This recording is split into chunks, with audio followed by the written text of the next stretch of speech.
I'm Hemant Mehta. And I'm Jessica Blumke. And you're listening to the podcast for FriendlyAtheist.com.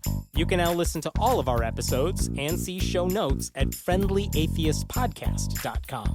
By the way, we now have a merchandise shop on the website, so if you want your podcast swag, some shirts, mugs, baby onesies, Hemant, you gonna get a baby onesie for your kiddo? Of course. Yeah. Go to our website and click on the store tab. We're brought to you today by Foundation Marketing. If you own a small business, then you know how frustrating advertising can be. Foundation Marketing offers all-encompassing solutions backed by 20 years' experience. This includes professional web design, graphic design, printing, and online marketing solutions. They are a certified Google partner and offer free consultation. Visit them online at fmkg.net. Let them know you were sent by the Friendly Atheist podcast, and you'll get 10% off any sale. They're also donating 20% of all sales driven by this podcast to the Clergy Project and Foundation Beyond Belief, 10% each. Once again, check them out at fmkg.net. Kelly Carlin is the author of A Carlin Home Companion, an autobiography and one-woman show that talks about growing up with her famous father, comedian George Carlin. She's also the host of the podcast Waking from the American Dream and a speaker at the upcoming Reason Rally. Kelly, thank you so much. Oh, you guys, thanks for having me. Absolutely. So we're both super excited to talk to you. And part of the reason, and I think I could say this for a lot of atheists too, is we are so familiar with George's comedy routines and stuff. I mean, I could recite them from memory. I've heard them that many times. Can we just make this an hour episode and have you just do a Carlin bit after we're done? I guess the question that I really want to ask is the persona that we saw on stage the same persona you knew back at home, or was he a different guy back home? No, definitely not. No, very much a stage persona. He used the theatrics of performing to get his point across. No, he was it depended on the era and the decade and if he was sober or not, and what he was doing. But in general, overall, he was a pretty introverted person who, just wanted to be left alone to work in his house and write. I'm curious if that's hard to be a famous. I'm sorry. Go ahead.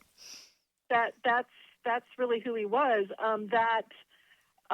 The mind obviously was there, sure. But there were aspects of him that were kind of assertive and aggressive in some ways, but he was never on. He wasn't one of those people. He did not want to be the life of the party. He didn't even like going to parties.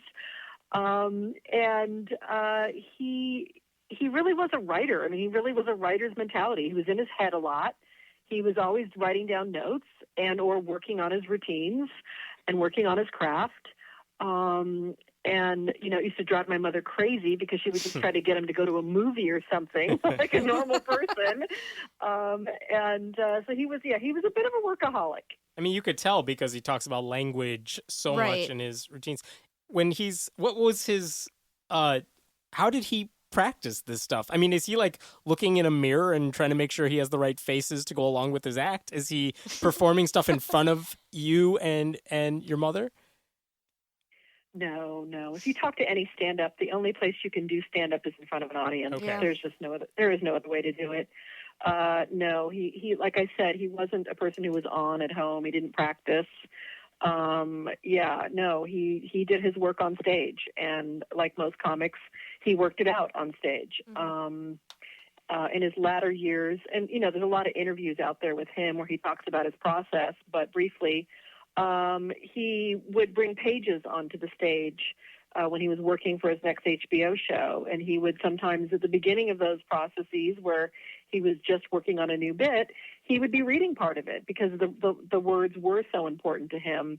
And if he hadn't memorized the piece yet or hadn't quite worked it out yet, he would say to the audience, "You're going to help me do my homework tonight, and I'm going to do my comedy off page a little bit tonight." So I think that's really interesting to know that he wrote things out, because when I do a tiny bit of like bullshit Chicago stand-up comedy. And it seems that there's two kinds of people. There's the kinds of people who just write like a word to remind them and they just kind of riff off it, or they really write, like, and that's what I do. I'm a writer, so I write out what I want to say because I like the way I say it. I'm really impressed that he writes all that out because his rhythm is great, and obviously that comes from his strong writing and obviously a ton of research.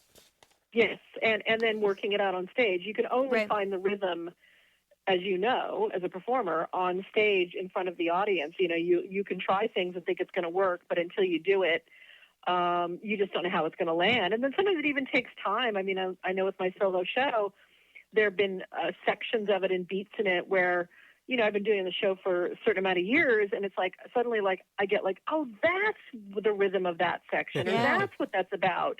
You know, and it can take that long to really figure out, you know, where the material is inside of you. And I mean, I don't do stand-up, so mine's more of an acting thing. But, you know, even when I am doing jokes in my show, you know, you have to find the sweet spot, and you can only do that with a live audience. Oh, yeah, or the joke comes somewhere where you're not expecting it. Like, you think this is going to be the laugh line, and you're like, oh, not laughing, going to keep powering through this one. Oh, my God. Absolutely. That has happened to me so many times in my show where I'm like, they're laughing at that thing? Like, I didn't even know that was a thing. I will modify the bit and now I'll do it. it's a thing in my head. I got to remember, people are going to laugh there. I'm curious if it was difficult for your dad, because I didn't realize that his act on stage was kind of a stage persona in the way that we see some stand-ups do, because it feels very genuine. It feels like just the way he kind of talks to people. Yeah, I mean, it is part of his personality. Sure, of course. When you go on stage, right? Yeah. You're not exactly who you are off stage. You're turned up a few notches, you know, and all those faces he did and all that strident anger and outrage. I mean, who could walk around off stage like that? You'd look like a psychotic person. So what you're telling us is that when he was off stage, he was deeply religious. Yes. Well, no, not religious. He's definitely a spiritual man, but not religious, for sure, not that. What was that spirituality like? Because, again, he is so tied to this atheism idea, or at least critical of religion. Yeah. So when you say he was spiritual in a sense, what was his spirituality like? Well, once again, he's talked about it before. I mean, you know, he pondered a lot of this stuff. He took acid in the 60s. That blew his mind, made him see that he was, you know, really literally at one with everything. We're all atoms. We're all made out of stardust. And, you know, he talked about on stage this idea of the big electron, which is actually something his brother Patrick came up with, that, you know, is kind of that idea of, you know, that everything's energy and we're all energy, and who understands this energy, and is there an intelligence behind it or not? We don't have any proof of that, but I think he was certainly in the school of people who left that open as a possibility. He self-identified as an agnostic. Although I understand the importance of using the word atheist and how that all runs, but he felt that atheism, you know, itself is a dogma, and he didn't like any kind of dogmas. And he was always in the I don't know category, loved the idea of mystery in life, and was always curious, you know, was very curious about my own practice. I've been practicing Zen Buddhism for almost 20 years now. Wow. I studied, Joseph Campbell mythology and I have a master's in Jungian psychology, so I'm very interested in archetypal psychology and kind of all that goes along with that. Not necessarily, there's no personal God involved in any of that, but you know, really holding on, like, you know, what is our relationship to the transcendent? What is this experience when we have it of transcendence? And I know he had that experience a few times, and he and I would talk about that, and, you know, what does it mean, and what's real and what isn't, and what does it matter what's real and what isn't in the end. And, you know, and he always believed in never taking anyone's comfort away from them, but certainly, you know, if someone's comfort comes knocking at your door and someone wants to shove it down your throat, then that's where I draw the line. I don't know about you people, but so yeah, you know, he was a seeker. He was a seeker his whole life. I mean, you know, and always curious about what is all of this? How does it all work? As we all are. Let me ask you a personal question, if you don't mind. You have this unique experience where you are the child of someone who is world famous. And I wonder what that does to your own identity growing up. I mean, you loved your dad, sure, but I wonder if there was any point in your life where you're like, I wish I had a different last name. It's interesting. I've had many different relationships with my father's fame and his incredible genius and success. You name it, and I've felt it. I've worshipped my father. I've hidden my own light because of his genius. I've at times been frustrated by it because his genius took him away from me a lot. He was on the road all the time, and he was a workaholic and a very driven artist. And I feel like in this time in my life now, it'll be 8 years since my dad died next month. And, it's, although I've had an incredible opportunity to talk about my own path of recovery and our family surviving the addictions we survived and the insanity we all survived. Hold on a second. There's a helicopter here. Hold on. That's okay. I couldn't figure out what that sound was. I thought it was on our end. I live by the airport. And, right. I think part of it is that, I'm still invisible to people. People want to talk about my dad. They're really not interested in me. Or on social media, they need to, and this is the way people relate to me. I get it and have some connection to my dad. I understand all of that psychologically. But, it's after a while, it's painful because I've been invisible my whole life. Mm-hmm. And so it's frustrating to be out in the world and doing your own work and, having written my own memoir and radio shows and all sorts of things and still being in a shadow. It is a frustrating thing. And I know that partially I've invited that because I haven't turned away from his legacy. I haven't turned away from walking through the fire of who my father is. Once he died, I could have disappeared and never said anything in the media about my father or never represented his legacy in any other way. But I decided that that's the chicken shit kind of way out of it, and that if I was going to do it, I was going to walk through it, because at least once I knew I walked through it, I was through it, and I was on the other side of it. And that's kind of where I've been the last, couple of months since my memoir came out last fall. And, and I'm kind of looking forward in my life. I'm no longer looking backwards. And so it's a real dance. It's a real dance. And it's an honor to be my dad's daughter. I mean, fuck, I have half of me as his DNA. It's pretty cool, and my mom was an amazing human being too, and I have her DNA too. Mm-hmm. So, it's an honor and a privilege also, mostly, because it's given me an incredible life and a lot of amazing aspects of me that I get to play with now, and it's fun. Yeah, I have to imagine it's a really hard line to walk between, I wrote a memoir about growing up with my dad, or, I had this one woman show about my dad, but at the same time, you want to be respected as an individual, as your own person, and that has to be really hard to walk. My book isn't about my dad. My book is about me. Right, my dad is my dad. Right, exactly. You're right. Do publishers want to make sure that there's a picture of him on the cover of it? Mm-hmm. Yes, they do. Does that sell more books? Yes. Does that get a conversation going? Yes. Mm-hmm. And with my solo show, the first half of the show, it's me up to age 18. So yeah, when you're a kid, it's about you and your family. And my family and I were very enmeshed. I'm an only child. So a big part of my story is that enmeshment and being stuck inside the family dynamics. And then the second half of the show is all about me as an adult trying to find my way out of that enmeshment. But still, of course, enmeshed or not, we're still in relationship with our parents. It's a complicated thing, these family things. I hear you. So do you have any comedians who you follow today who you think sort of carry on, if not his legacy, certainly his voice or his attitude or his sort of anti-establishment nature a little bit? Yeah, for sure. One of my favorites that I mean, there's a good sized group of them who are doing great work, but I mean, one of my favorites is Doug Stanhope. I mean, just a person who Hilarious. It just takes audiences across the line over and over again.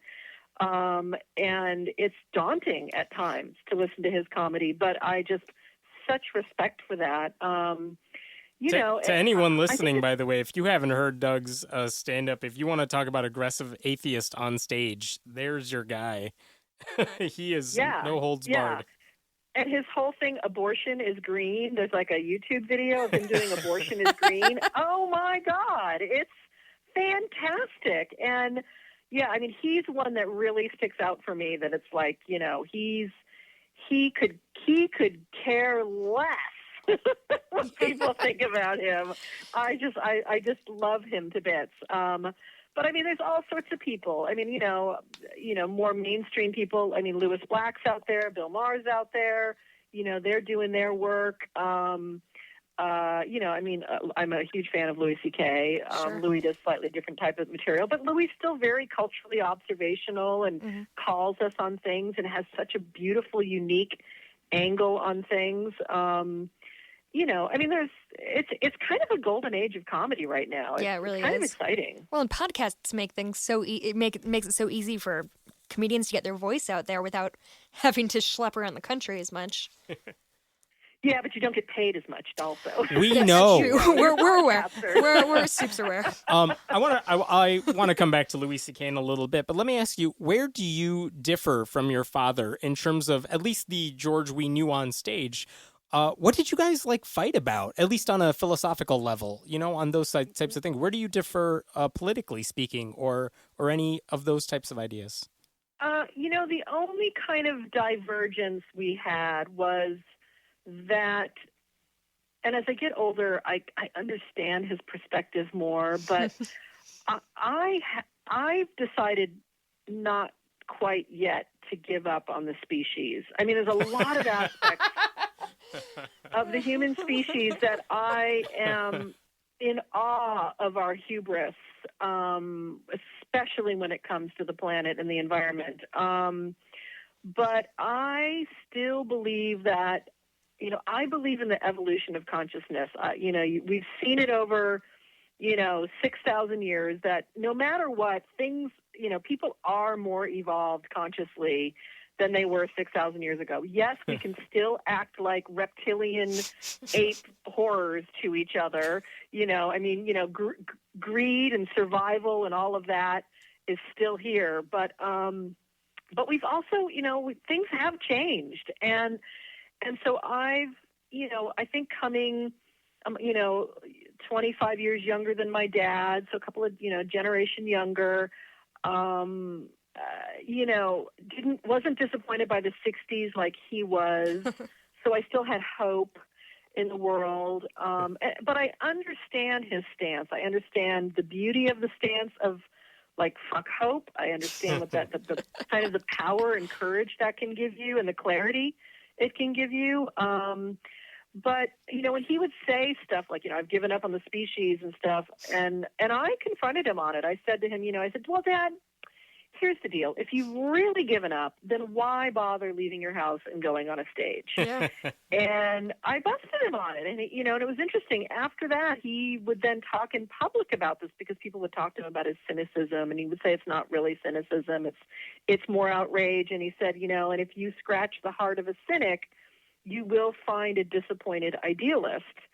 And that's who he was. He was a man who'd been his heart had been broken by the people of the 60s who became yuppie, greedy assholes in the 80s. Yeah. And he kind of watched his people, sell out. And that broke his heart. And that's, and I saw it too, but I didn't have as much stake in that generation. Sure. So You're not making a list of people you'd like to kill.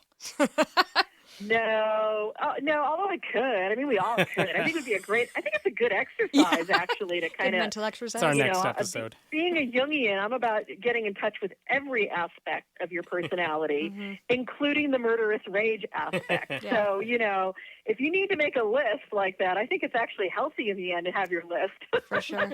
I mean, I feel like I used to hear my dad talk about that all the time. My dad was born in 49, I think, and the area I grew up was all Irish Catholics. And he used to come home and he's like, I'm sitting at the bar with these men and I'm thinking, what the fuck happened to you? Like, we were the flower generation. Like, why are you mad at everybody right now? And I don't know what it is about people getting older, but they get mean and bitter and Republican. That happens. Yeah. Yeah, I think, I don't know how old you guys are. How old are you? I'm 30. 33, Yeah. something like that. Question mark? Yeah, I have to think about it. Children. I know. When you get into your 40s, and I'm going to be 53 this year. There's something about being on the planet that many decades where you've kind of been around the merry-go-round a few times and you've seen it all, and it's not a bitterness. It is a disappointment. It's part of it's like, oh, we've been here again. We've seen this before. But, you're like, yeah, God, 25 years ago, man, I had some real hope for this stuff. And really, I mean, now we're like, it's Trump and Hillary. Like, this is, it's like, this is fascinating. Trump, really? I mean, Cruz, it's just insane. Cruz just dropped out literally like 20 minutes ago. Did you hear about that, Kelly? Yes, I did. I literally heard right before we called you. I'm really excited. So now people know when we recorded. I'm trying to kind of, process it. Still a damned if you do, damned if you don't. But I mean, like you were saying, Kelly, you can even see it in the Democratic side of a lot of young people are pro-Bernie. This is something Hemet and I kind of talked about a few weeks ago, is young people are really idealist and really pro-Bernie. And I know I'm only 30, but I'm like, I like his ideals, but I'm not confident that he can get any of it done. Oh my God, maybe I'm going to be Republican when I get older. Yeah, you're already. Is it going to get worse? Yeah, I think it's just a little bit of pragmatism. I mean, even Tom Hayden, who was the man who led the Student Democrat Society in the 60s. I mean, this is the man who marched at the convention. I mean, Tom Hayden is like the most, he was a radical on, Nixon's enemy list radical. And he's even said, I love Bernie too, but we just watched 8 years of obstructionism. Right. I mean, we know the fucking reality of this, system now. It's, this is the way it is. And I love Bernie too. I mean, I love Bernie. I'm not a 100% fan of Hillary, but I love a lot of things about her. But yeah, it's, and I think Bernie is necessary, and so is Trump. Yeah. I mean, these people are scaring the shit out of the millionaire class, and rightly so, because, they've been ignored. The working class has been ignored for decades by both sides of the aisle. And this is what you get. You get pitchforks and torches at the end. Democracy. Isn't it beautiful? I know. As you're growing up, do you listen to any of your dad's old bits and you're like, that resonates with you a lot more now, and maybe you didn't understand it 10, 20 years ago, but now you're like, oh, I get where he's coming from? No, I don't. I would never. No, I cannot sit around listening to my dad. If I come across them, or if I'm working on a project and I have to listen to them, great. But that is true. I don't think I would ever listen to anything my dad says. Amazing reaction, like, oh God. Yeah. Trust me, I've heard it all before. Sure. And no, I got it all when he was saying it. I understood it all the moment it came out of his mouth. Yeah, no, and people on social media send me videos of my dad, and I think, have you seen this bit? I've ever seen that. Like, it's a little astounding to me. But like I said, I understand they're trying to connect with me, and they're trying to connect with him, and I appreciate that part of it. But yeah, no, I mean, it's really fun right now because he's all over the internet, and people, especially during this whole election cycle, are. There's a certain amount of them that they're playing that he's been, that certain routines that he did that talk about the owners of the country and all that kind of stuff. And yeah, I mean, he was a prophetic man. He said things 10, 15, 20 years ahead of time that people weren't, it wasn't part of the mainstream discourse yet. And yet, but that was his job, and that he knew that was his job, was always to be on the edge and always taking the audience across the line. and, and doing it in such a way that they'll come with him, So he was doing his job well, being such a prophetic philosopher. Let me ask you a question. If this is unfair for me to ask, we'll cut this later. But I'm curious. I don't know if you're the intellectual property owner of the stuff your dad did, but I'm wondering if people have ever used his legacy in a way that you felt was unfair or wrong, and you felt like, I don't know if there was any legal issues ever or anything you felt like, that's totally misappropriating what he stood for, what he did, that you were just disappointed about. I am the intellectual property owner of the estate, and I am not the estate, but I am, and my father's business partner and manager. We own all the intellectual property, all the HBO shows, at least. And yes, the one thing that pisses me off more than anything else is the climate change deniers using his planet is fine. What? Bit. Because they think it says that they think he's saying, oh, humans have no power, therefore how could they have possibly caused climate change? And that piece is not about that at all. That piece was written in 91, just after the Reagan era, just after the boom of the yuppies, just as he's finding his political voice in a very strident way. It's the second show where he's really kind of laying it on the line politically. And what he's talking about is that the people that, these quote unquote environmentalists at that time, for the most part, aren't interested in saving the planet. They're interested in saving themselves and making their lives comfortable. And his point is that if you're recycling some cans and some plastic, which he did, by the way, even though he made fun of it, that's not going to be enough, because the planet is faced all sorts of things. And the planet, in the end, as we know, will be okay. And he says it, though she's going to shake us off like a bad case of fleas. And, and he goes through this long list of things, floods and volcanoes and just all this stuff, ice ages and da-da-da-da. Now the scary thing is that the climate scientists are now talking, and a lot of people talk about the planet in such a way, and I'd love to hear my dad's take on this, that we've reached now something called the Anthropocene age, which is that man has absolutely changed the nature of what Earth is through the pulling of resources and pollution and overpopulation, and that there is some sort of a real change that has happened, and that, if humans survive it, who knows, it's going to take a long time once fossil fuels are gone for this planet to rebalance itself. It is a huge ecosystem. It knows how to do that ultimately. But steam comes out of my ears when I see some climate denier Facebook fuck put that clip up and be like, see, even George Carlin. And I'm like, he would shred, he would pull your head off and shit down your neck if he could, person. But he's not here to do that. So I'm going to So you should do it. Some Carlin fans on them. So oh my God. That strikes me as okay, this is a philosophical misuse of what my father said. I don't know that there's anything you could do about it except get mad. There's nothing you could do about it. We can pull the clip off of YouTube, which we've done a million times, which we've tried. At first we didn't pull any of the clips off for years because we just wanted them to run free. And my dad had just died when social media kind of went insane, and the YouTube went insane at that point. Yeah. When my dad was alive, he didn't like his stuff being appropriated. He did not like his stuff being out there for free. He had to make a living off of it. It was just starting to change in 2008 when he died.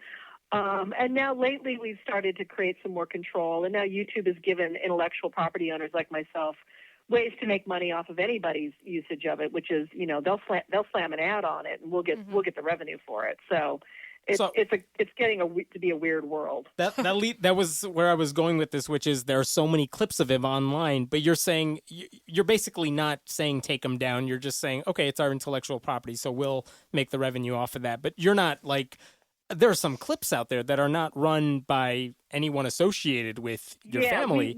We about once every other month we go through and we try to do a sweep of the most egregious ones. Right. People are putting whole shows up and things like that. That's bullshit. Right. We try to do a clean sweep of some of these people. We try to balance between being with the masses, which Dad loved, but also knowing that, still in this country, we do get to have intellectual property, and there is a case for it.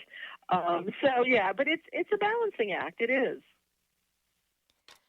I wanted to ask you about one particular clip, and we'll put this in the show notes too, but we mentioned Louis C.K. earlier. There is this amazing video of him. This took place a few years ago at a I forgot if it was a benefit or a gala in. It was at the New York Public Library. Yeah. It was a whole evening. There was about 7 of us involved. A bunch of us performed different things. You should watch the whole thing. The whole thing is gorgeous. The whole thing is great. And Louis C.K. in particular. It's a great evening. And then we invited Louis to come up at the end to kind of be the comedian, and he ended up crying on stage. Yeah, no, and he gave a beautiful speech about what George Carlin meant to him. But one of the things that he says in that speech that I wanted to bring up is he said that one of the reasons he really wanted to do that evening, go to the WNYC stuff, is because you gave him a call, and he said to himself, that's George's daughter calling me, and I have daughters, and he kind of resonated with that whole thing, because the whole speech is kind of how his career in a way has paralleled what George Carlin did. And I was so curious to hear what you were thinking when he was talking about that, or what your reaction to that was, because, after the clip ends, I don't know what happens, but that's such a beautiful thing, the way he put that. Yeah, it's funny. It was within a year of my dad's death, and I was still pretty much out of my body at that time, going, oh my God, I'm hanging out with people like Louis C.K., which I know kind of sounds weird to some people, but, I'm starstruck as anybody. And I was living this kind of very weird life where I was living in some ways I was living my father's life, but I hadn't done anything to really be there, except to be this, what they call comedy royalty, which is a very funny thing when people say that to me. But yeah, I'm touched by that. I'm touched with comedians who have daughters. I'm touched by how that resonated for him. And it's fun. There's a couple of times I've encountered Louis. I encountered him once with his daughters, and we had such a great moment because I said to the older one, I said, come find me when you're 17 and we'll have a real conversation. And Louis's eyes he lit up and he teared up, because, he gets it. He's a dad of a daughter, and dads of daughters. It's a very, very beautiful, certain kind of a relationship, the father-daughter relationship. So, the whole evening was so beautiful, but Louis, for him to go up there and become so emotional, it really did show me the power of my father's presence in people's lives. And the thing that I've gotten more than anything from being the person who receives that love now for my father is that he changed people's lives through his thinking and through his speaking. And that's why I believe in the evolution of consciousness, because I do believe that we can have an impact on each other, human to human. When we share our truth and our ideas and our perspectives and help wake each other up, I believe it's the only hope we have on this planet is to do that with each other and for each other. And so I am, that's the legacy that I'm carrying on through my own work. Am I a stand-up? No, I don't do that. But in everything I approach, whether it's writing or speaking or performing or podcasting, I try to hold that I'm just here to bring my particular unique angle, of my humanity to all of this, and that maybe it'll resonate with someone else's humanity, and then we both feel a little less alone here. And I do believe that's how ideas are spread, and that's how consciousness is raised. That's how it works. So, it's a touching thing to be a part of that legacy and to witness it, and to really be able to witness it in my dad's effect on other people's lives. It's a profound thing. Hemant has a 6-month-old daughter, so I hope he's taking notes on all this. All of them. Taking lots of notes. You talk to her when she's 17. I don't know what she's going to tell you. We're working on getting her to sit up right now, so Baby steps. I know. Oh, awesome. She's What's really her cute. name? Sienna. Oh, She's half brown, half white, so we figured it fits. She's real cute. She threw up on me a couple weeks ago. It was an honor. well done. Thank you. you. One final question for you is: you are going to be speaking at the Reason Rally. Do you know what you're going to be talking about? I don't, but I'm working actually on my speech. I'm going to be speaking also at Imagine No Religion 6 up in Vancouver, British Columbia. Yeah, good people up there. Yeah, I'm really excited. Later this month, I'm going to be up there, and they've asked me to talk about, kind of, my own search for meaning and what's that mean to me. And I heard Liz actually from the Reason Rally on your podcast, and I was really touched by what she was saying about how this movement, if it's gonna spread and ignite, it needs to move beyond identity politics and into values. And for me, that really resonated because I've never, and even in my house and with my dad and our family, I've never identified myself as an atheist. I've had a real long journey through my relationship with God or whatever that is, and all the different definitions of it, and finding my way to all of that, and have obviously come to a stance where like, okay, yeah, there's definitely not a guy with a beard in the sky, personal God kind of a thing, creator kind of a thing. So I definitely am an atheist, but I've never needed to have that conversation or start a conversation with that word, whereas there are people who absolutely do and want to and do that work in the world, and, bless them, I say that ironically and not, for doing that work. So I know that I come at it from a values perspective. What's meaningful to you, and how do you find meaning in your life? And and how do you do it in a way that you can use both your reasonable, rational mind, but also use your irrational mind, which for me is in the category of the imagination. And what is it about the imagination that's important to being a human, and is important, for things like science and things like that, and using imagination for good, not for evil, I guess you could call it. So I probably only have 6 minutes at the Reason Rally, and I don't know what I'm going to say yet, but I think I really want to talk from my heart and just talk to people's hearts about what's meaningful to them, and why we're here, and what's important about us gathering as a people, and because that heart space is really important to me, and honoring that is how I honor the sacredness of life, that we're here, and that it's pretty amazing that we're here and we have consciousness and our eyeballs work and all that.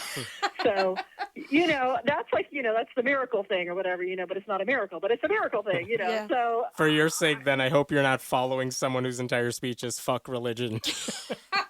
Yeah, and no, actually, I hope I do, because it'd be great. Because I think all these voices, I think that's the point of the movement now is, there's a really wide perspective here, and people come at it from all different angles. And if we're gonna really make a difference in this country and really get, the insanity of religion out of our civic life, Mm-hmm. we need to include, people who make meaning in different ways. And, so I'm excited to be part of that conversation, whatever that looks like. And I'm okay with people who say fuck religion. I think that's an important stance. Yeah. And I just, like we were talking about, Ted Cruz, thank God he's out of the race. Bye. Donald Trump may be crazy, but Ted Cruz wants the apocalypse to happen. Yep. He really believes it. Well, That's he's Lucifer, frightening. Oh, he's That's the terrifying. Zodiac killer. And the So, Zodiac. it's like, good. Ugh. Get him out of here. Guy. Ay. Bye. I hate him. But now we lose Carly Fiorina, and that makes everyone cry. God, did doesn't you it? see them try to hold hands the other day? It's okay. Sadly. You can find her in other places. I'll get over it. Don't In worry. my heart. She Now fell I know off what a I'm getting you for stage. Christmas, the Carly Fiorini T-shirt. Please. Want it. Well, Kelly, thank you so much for your time. Your book is A Carlin Home Companion. We'll have links to all of the stuff we talked about, the couple comedy bits we talked about, too, in the show notes. Thanks so much for your time, and hopefully we'll get to see you at the Reason Rally, too.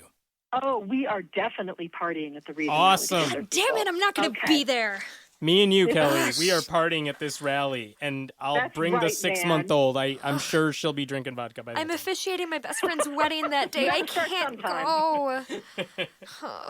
All right, thank you so much. Thank you, guys. Thanks for listening to the podcast for friendlyatheist.com. We were brought to you today by Foundation Marketing. If you own a small business, then you know how frustrating advertising can be. Foundation Marketing offers all-encompassing solutions backed by 20 years' experience. This includes professional web design, graphic design, printing, and online marketing solutions. They are a certified Google partner and offer free consultation. Visit them online at fmkg.net. Let them know you were sent by the Friendly Atheist podcast, and you'll get 10% off any sale. They're also donating 20% of all sales driven by this podcast to the Clergy Project and Foundation Beyond Belief, 10% each. Once again, check them out at fmkg.net. This episode was taped at Cinnamon Sound Studios in Aurora, Illinois. The music was composed by Brad Chagdis. If you like what you're hearing, please consider making a contribution at patreon.com/Hemin. That's He-Man-T. We appreciate your support. And if you have any questions, feel free to email us at friendlyatheistpodcast@gmail.com. I'm Hemant Mehta. And I'm Jessica Blumke. We hope you join us next time.